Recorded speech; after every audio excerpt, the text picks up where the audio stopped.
मैं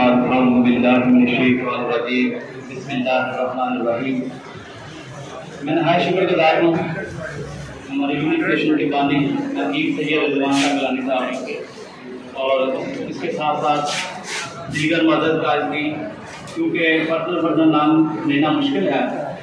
और ये ईद का जो आज का प्रोग्राम, इसका सेहरा हमारे यूनिफिकेशन के बानी हकीम सैयद रिजवान शाह गिलानी साहब के नाम है, कि जिन्होंने तिब का पैगाम पाकिस्तान के कोने कोने में पहुँचा दिया, जिसका मैं खुद गवाह हूँ और मेरी टीम कि आज हम खैबर पख्तूनख्वा में हैं। इससे पहले हम सुबह सिंध और पंजाब और इसी तरह इसके बाद हम इंशाल्लाह बलूचिस्तान में भी जाएंगे। ये प्रोग्राम लेकर हम पाकिस्तान के कोने कोने में जा रहे हैं। तो आप सब लोग दूर दराज इलाकों से सफ़र करके कोयटा से कराची से तशरीफ लाए हैं। तो असल मकसद जिसके लिए आप हाजिर हुए हैं तिब और तिब का इल्म सीखने के लिए। तो मेरी हमेशा से यही कोशिश होती है कि मैं आसान नुस्खे पेश करता हूँ जो चंद मिनटों में चंद घंटों में हर तबीब बना सके, हर तबीब की पहुँच में हो।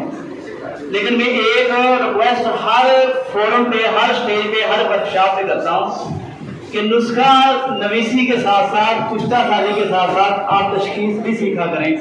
मैं हमेशा जो भी नुस्खा दे के जाता हूँ तो उसके साथ साथ आपको ये भी रिक्वेस्ट करके जाता हूँ कि सारे नुस्खे काम करते हैं। अगर किसी तबीब को नुस्खे के इस्तेमाल का पता हो, उसके बदलके का किसको देना है, किस वक्त देना है, किसको नहीं देना। तो ये मेरे साथ आज हकीम अलाउद्दीन साबरी साहब और मेरे साथ साजिद भाई ये एक प्रैक्टिकल पेश करेंगे। तो आपको पता है कि हमारे जो प्रैक्टिकल होते हैं वो इंतहाई आसान होते हैं।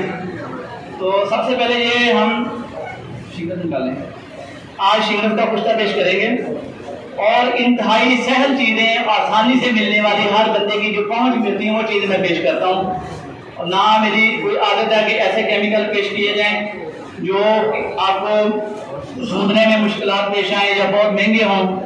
और इसी तरह ऐसी जड़ी बूटियाँ नहीं पेश करता कि जो आपको तलाश करने में दुश्वारी हो। लिहाजा मेरी हमेशा यही कोशिश होती है कि मैं ऐसे फार्मूले पेश करूँ कि जो तबीब तिब की पहली अलफ बे भी जानता होता है, इंशाल्लाह वो उसको बना सकता है। तो ये शिंगरफ है, शिंगरफ ये सब दोस्त अच्छी तरह इसको जानते हैं, पहचानते हैं। जो भी तबीब है वो इसको अच्छी तरह जानता है। इसका वजन है 10 ग्राम। इसमें आजकल इस चीज़ का आपने ध्यान रखना है, शिंगरफ वही अच्छी होती है जिसमें मरकरी पारे की मिकदार ज़्यादा हो। वो आजकल चाइना की आ रही है। इंडिया वालों ने तो अब इसमें सिक्का डालना शुरू कर दिया और इसकी मेन निशानी ये है कि आप उसको ये कि मैं इसको तोड़ा तो ये आसानी से टूट गई है। उसको आप तोड़ते हैं तो वो थोड़ियाँ तो भी नहीं टूटती, इसके अंदर सिक्का शामिल है। वो किसी काम की नहीं, कुछ काम नहीं करती। पहले हम कहते होते थे जब हमने अपने आबाओ-अजदाद से तिब सीखी, आपको पता कि अल्हम्दुलिल्लाह मेरा तिब के साथ अपने आबाओ-अजदाद से तल्लुक़ है। मेरे दादा परदादा और मेरे अब्बा जी रहमतुल्लाह के बाद ये अब खिदमत काम अल्लाह पाक ने मेरे सुपुर्द किया और मैं इससे जो मेरे वालिदैन की मुझे नसीहत है उसको लेकर चल रहा हूँ। तो जब ये हम रूमी शिंगरफ लिया करते थे तो हम कहते होते थे कि रूम की लेनी है, ये इंडिया की लेनी है, इंडिया की बहुत अच्छी है। लेकिन अब जाके ये इंडिया की शिंगरफ काम नहीं कर रही, क्योंकि उन्होंने इसके अंदर पारा महंगा होने की वजह से सिक्का डालना शुरू कर दिया। तो आपने ये शिंगरफ लेनी है पारे वाली 10 ग्राम। उसके बाद फटकड़ी जो है ये हर तबीब समझता है कि फटकड़ी हजाम की दुकानों पे भी आपको मिल जाती है, पठार की दुकानों में मिल जाती है। तो फिटकड़ी जो है ये आपने लेनी है 50 ग्राम। ठीक है, 50 ग्राम फिटकड़ी लेनी है और शिंगरफ लेनी है 10 ग्राम। मैं इसलिए रिपीट कर रहा हूँ, अगर कोई नोट करना चाहे। वैसे तो ये वीडियो बन रही है तो ये वीडियो भी उधर आपको चैनल से मिल जाती है। और 50 ग्राम आपने लेनी है अदरक।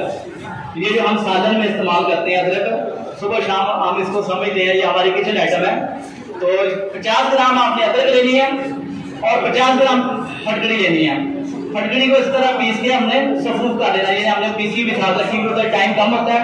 ये 50 ग्राम फटकड़ी पीसी हुई फार्मूला पेश किया, फिर पेश कर रहा था तो मौजूद मेहमान जाना चाहते थे। उसमें बता रहा था कि जो मैंने फार्मूला पहले पेश किया उसमें आपको बताया था शिंगरफ वाला, उसके अंदर जो अजला है वो आप नोट करवा लें दोबारा से। उसके अंदर जो अदरक थी वो 50 ग्राम थी और इसके साथ फटकड़ी जो थी ये भी 50 ग्राम थी।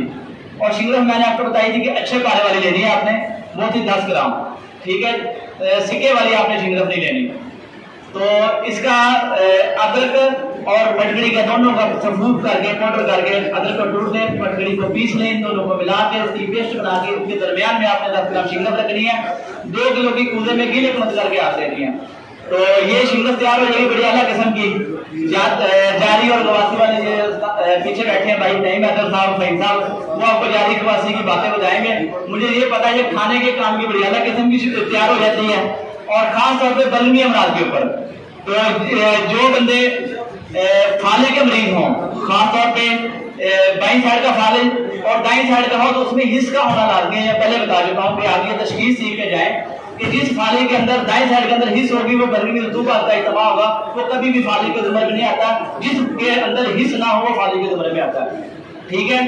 तो बहुत सारे मैं पहले भी अर्ज कर चुका हूँ कि हमारे तबीब इसी वजह से नाकाम हो जाते हैं। फार्मूले बड़े अच्छे अच्छे बनाते हैं, बड़े महंगे बनाते हैं, बड़ी मेहनत करते हैं, उनको पता नहीं होता कि फार्मूले को कब और कैसे इस्तेमाल करना है, ठीक है। तो ये जो हमारा शिंगरफ का फार्मूला है, अगर सर्दियां हो, मरीज गर्मी हो, तो आपने पहले मरीज को नाश्ता देना पिस्ते का, 15-20 दाने पिस्ते के खिलाने हैं। उसके बाद ये शिंगरफ जो है आपने इसकी 2 चावल से लेकर 3 चावल 4 चावल तक, अगर कोई मोटा जिस्म का आदमी है जिसका वजन ज्यादा है, जैसे हमारे सरफराज साहब माशाल्लाह बड़े बारों शख्सियत है, अल्लाह पाक इनका साया हमारे सर पे सलामत रखे।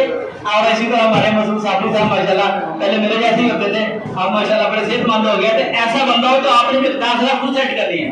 ये तबीब का काम है कि आपने मद्देनजर रखते हुए कि आपके पास मरीज आता है। अभी मेरे पास एक बंदा दवाई ले रहा था डीजी खां से, एक दफा उसने डीसीएस प्राइम में कहा भाई आप आओ, मेरा दिल्ली मुतमिन हो आया, तो मैंने देखा उसका वजन 45 किलो, और कारी साहब माशाल्लाह मदरसे में 200 तलबा को पढ़ाते थे। अब मैंने दिन में यही था कि तो बड़े मोटे ताजे कारी साहब होंगे माशाल्लाह, जैसे हमारे खाते पीते कारी होते हैं माशाल्लाह, मैं ये नहीं कह रहा, लेकिन सेहतमंद होते हैं हमारे जो उलमा होते हैं खास तौर पे। तो बात करने का मकसद ये है कि आपने इसको 1 चावल 2 चावल 3 चावल 4 चावल तक भी दे सकते हैं।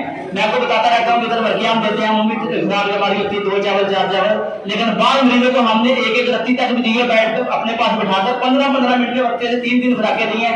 जो मरीज टीचर पे आए, व्हील चेयर पे आए, अल्लाह के फजल से चल कर गए, और उनकी वीडियो भी आपने देखी होगी कि मरीजा को लाया गया हॉस्पिटल से और अल्लाह के फजल से चल कर गई है।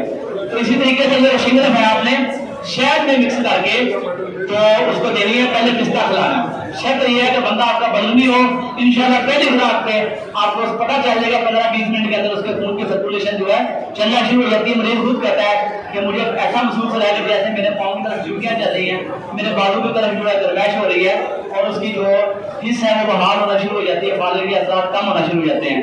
तो इसी तरह जब अगर आप किसी को बादल इस्तेमाल कराना चाहते हैं तो आप इसको पिस्ते के साथ खजूर भी इस्तेमाल कराएं, बादाम भी इस्तेमाल कराएं।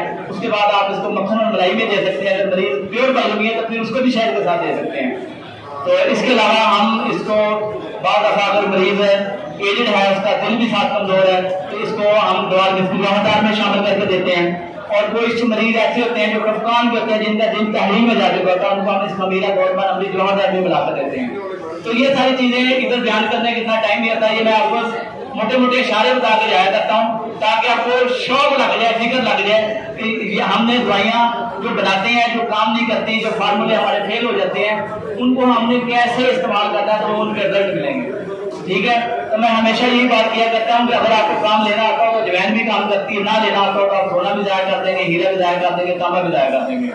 तो लिहाजा अगर अभी भी किसी बंदे को किसी चीज का कोई अब नाम रह गया और कोई चीज पूछ रही हो तो नंबर मेरा नोट कर लेना। हमेशा अक्सर दर्ज किया करता हूँ कि आपने व्हाट्सएप के ऊपर वॉइस मैसेज करना है, टेक्स्ट मैसेज करना है, कॉल नहीं करनी। नंबर मेरा नोट फरमा लें 0349303667 हकीम सैयद जाहिर हफीज फ्रॉम लाहौर। तो ये चीज आपने याद रखनी है कि कॉल नहीं करनी। जब भी कोई चीज पूछनी है अपना वॉइस मैसेज कलाम भेजें, टेक्स्ट मैसेज भेजें, इंशाल्लाह आपको रिप्लाई जरूर मिलेगा, लेकिन कॉल आप सिर्फ एमरजेंसी में कर सकते हैं। तो ये हमारे आज के 2 फार्मूले हैं। इंशाल्लाह ये शिंगरफ वाला प्रैक्टिकल मेरे साथ आए लाहौर से हकीम अलाउद्दीन साहब साहब पेश करेंगे, और दूसरे मेरे भाई पेशावर से आए अपनी साजिद अजीज साहब ये बजान वाला प्रैक्टिकल पेश करेंगे। इंशाल्लाह आपको तैयार करा के चेक भी कराते हैं। आप दोस्तों का दूर दराज से आने का बहुत शुक्रिया। वस्सलाम, थैंक यू वेरी मच।